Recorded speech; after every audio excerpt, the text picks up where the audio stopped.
Frederick Valentich was an Australian pilot who disappeared while on a 125 nautical mile (232 kilometers) training flight in a Cessna 182L light aircraft registered VHDSJ, over Bass Strait on the evening of Saturday, the 21st of October 1978.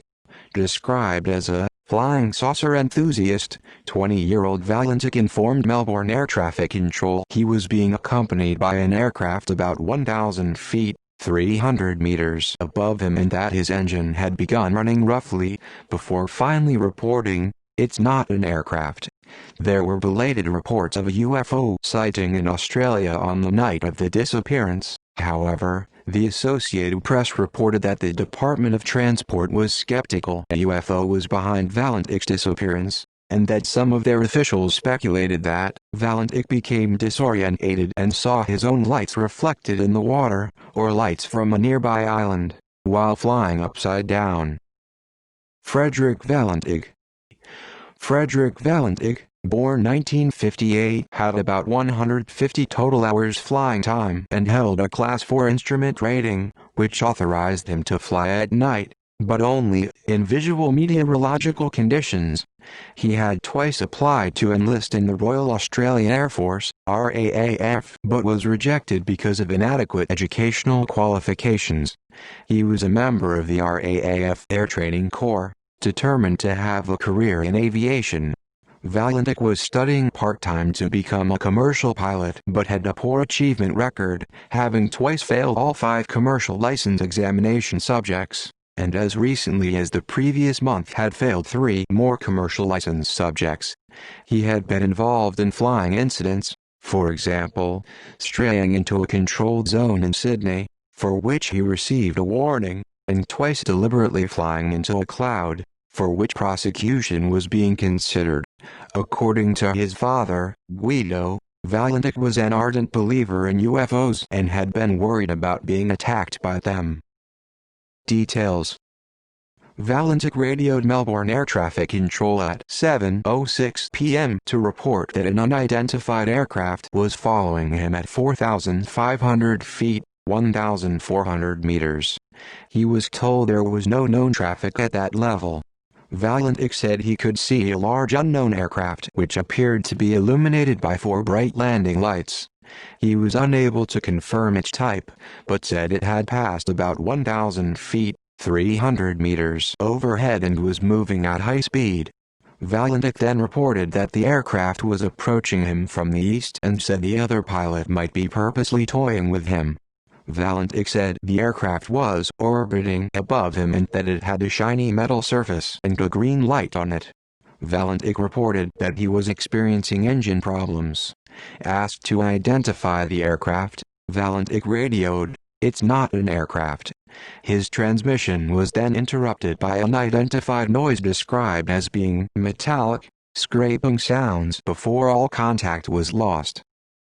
Search and rescue AC and air search was undertaken that included ocean-going ship traffic, an RAAF Lockheed P-3 Orion aircraft, plus 8 civilian aircraft.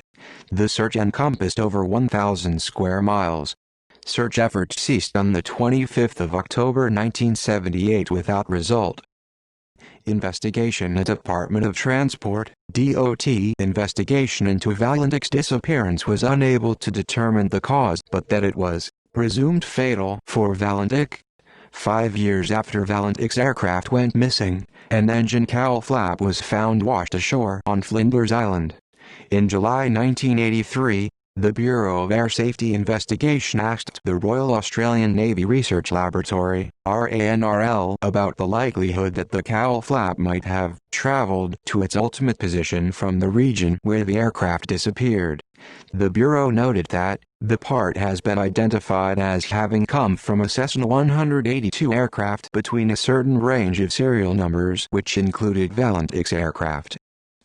Proposed explanations. It has been proposed that Valentich staged his own disappearance, even taking into account a trip of between 30 and 45 minutes to Cape Otway. The single-engine Cessna 182 still had enough fuel to fly 800 kilometers. Despite ideal conditions, at no time was the aircraft plotted on radar, casting doubts as to whether it was ever near Cape Otway, and Melbourne police received reports of a light aircraft making a mysterious landing not far from Cape Otway at the same time as Valentich's disappearance. Another proposed explanation is that Valentich became disoriented and was flying upside down. If this were the case, the lights he thought he saw would be his own aircraft's lights, reflected in the water. He would then have crashed into the water. However, the model Cessna he was piloting could not have flown inverted for long, as it has a gravity-free fuel system, meaning that its engine would have cut out very quickly.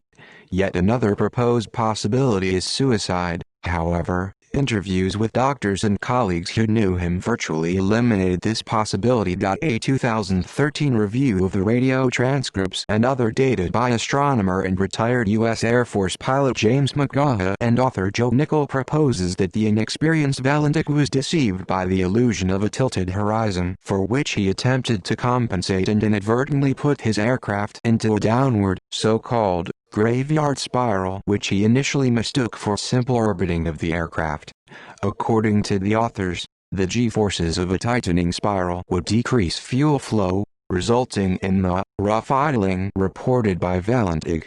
McGaha and Nickell also proposed that the apparently stationary, overhead lights that Valentich reported were probably the planets Venus, Mars and Mercury, along with the bright star Antares, which would have behaved in a way consistent with Valentich's description. Ufologists have speculated that extraterrestrials either destroyed Valentich's aircraft or abducted him, asserting that some individuals reported seeing an erratically moving green light in the sky and that he was in a steep dive at the time. Ufologists believe these accounts are significant because of the green light mentioned in Valentich's radio transmissions. The group Ground Saucer Watch, based in Phoenix, Arizona, United States, claims that photos taken that day by Blummeroy manifold show a fast-moving object exiting the water near Cape Otway Lighthouse.